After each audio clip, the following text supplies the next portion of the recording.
সম্মানিত দর্শক, আসসালামু আলাইকুম।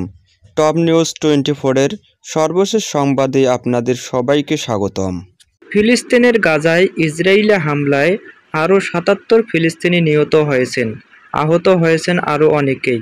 এর ফলে এই উপত্যকাটিতে নিহতের মোট সংখ্যা প্রায় ৫০,৪২৩ জনে পৌঁছেছে।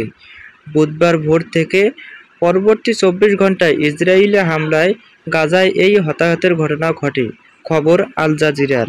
বৃহস্পতিবার গাজার স্বাস্থ্য মন্ত্রণালয় জানিয়েছে, গাজা উপত্যকায় ইসরায়েলি হামলায় কমপক্ষে আরও ৭৭ ফিলিস্তিনি নিহত হয়েছে, যার ফলে ২০২৩ সালের অক্টোবর থেকে ইসরায়েলের গণহত্যামূলক অগ্রাসনে ভূখণ্ডটিতে মোট মৃতের সংখ্যা বেড়ে ৫০,৪২৩ জনে পৌঁছেছে।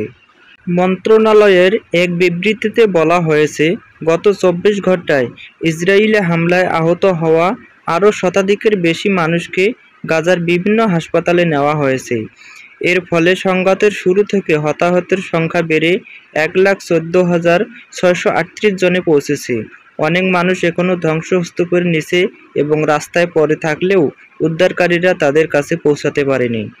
দীর্ঘ ১৫ মাস সামরিক অভিযানের পর যুক্তরাষ্ট্র ও আন্তর্জাতিক সম্প্রদায়ের চাপে গত ১৯শে জানুয়ারি গাজায় যুদ্ধবিরতিতে সম্মত হয় ইসরায়েল। তারপর প্রায় ২ মাস গাজায় কম বেশি শান্তি বজায় ছিল, কিন্তু গাজা থেকে সেনা প্রত্যাহারের প্রশ্নে হামাসের মতানৈক্য কেন্দ্র করে মার্চ মাসের গত সপ্তাহ থেকে ফের গাজায় বিমান হামলা শুরু করে ইসরায়েল। স্বাস্থ্য মন্ত্রণালয়ের তথ্য অনুসারে গত ১৮ মার্চ থেকে গাজায় নতুন করে ইসরায়েলি বিমান হামলায় ১,০৮০ ফিলিস্তিনি নিহত এবং আরও ২,৬০০ জনের বেশি মানুষ হতাহত হয়েছেন। ইসরায়েলের এই বর্বর হামলায় চলতি বছরের জানুয়ারিতে কার্যকর হওয়া যুদ্ধবিরতি চুক্তি ভেঙে দিয়েছে। জাতিসংঘের মতে, ইসরায়েলের বর্বর আক্রমণের কারণে গাজার প্রায় ৮৫% ফিলিস্তিনি বাস্তুচ্যুত হয়েছিলেন। এছাড়াও অবরুদ্ধ এই ভূখণ্ডের ৬০% অবকাঠামো ক্ষতিগ্রস্ত এবং ধ্বংস হয়ে গেছে।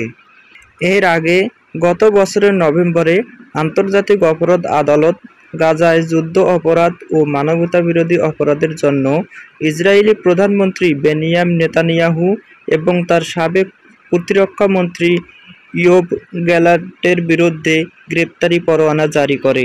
অবরুদ্ধ এই ভূখণ্ডের অগ্রাসনের জন্য আন্তর্জাতিক বিচার আদালতে গণহত্যার মামলার মুখোমুখি হয়ে আসছে ইসরায়েল, তবুও থেমে নেই তাদের বর্বরতা।